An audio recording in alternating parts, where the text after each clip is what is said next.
Hello, it's Shep here at Sun Valley Auto Club. I've got our 1965 Ford Mustang convertible up on the rack, and happy to do it. My mechanics are going to fix that rear light that we saw an issue with on the test drive video. But after driving this around, it's such a nice driver that I'm happy to get underneath here and see what's going on and what makes it such a nice ride. So starting at the back, and this is a car that we picked up without service records and history, so it's just one of those cars where it's just the car itself has to tell the story. So let me know if I skip over anything, but I'm just taking a look at just what I see. So definitely seeing a new gas tank there, fairly fresh on that. Tag is still on it.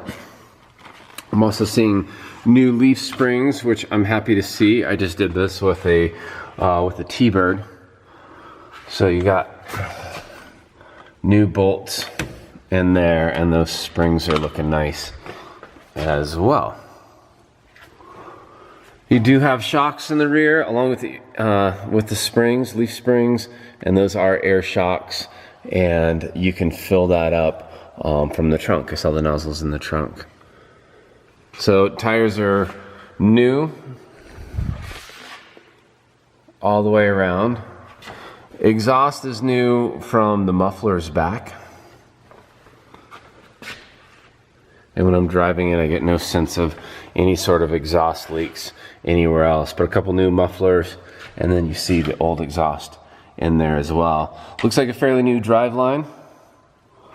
And you do have drums in the rear. And I don't see any signs of any sort of brake cylinder leakage or anything like that. My mechanics will go through this, do the oil change, do their own inspection, but just by visual inspection, everything looks good. And by the way, it drives and stops. So looking real nice under here. I do see signs right there and over there of pan replacement, but that is good. Super solid metal, so it looks like that was maybe some weakness in the metal was addressed, and so really solid underneath here. Original frame.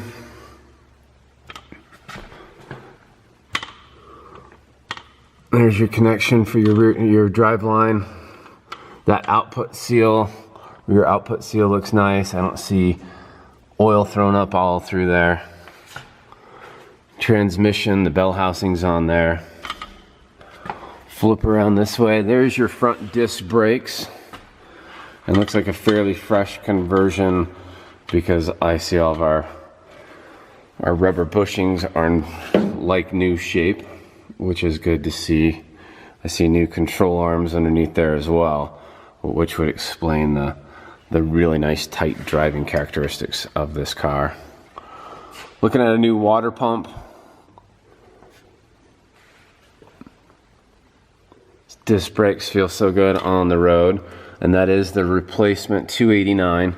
As mentioned, this was a 6-cylinder, so that keeps everything pretty decent on this car. You know, this car wasn't rallied or thrashed with a 6-cylinder in it. 289 with a disc brake replacement would be a really expensive job to do. So whoever the next owner is of this Mustang is going to be picking up a ton of value. This is just turnkey.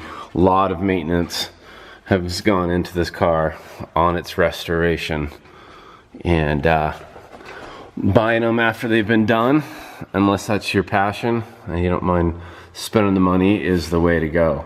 So there's a quick look at the underside. Really tight mechanically. My mechanics will go through it and address any issues, but from the visual inspection, looking really tidy and well kept under here with a lot of recent service on it. So anyway, there's the underside. If you've got any questions on this 1965 Mustang convertible, feel free to give me a call. I'm Shep, 208-721-1973.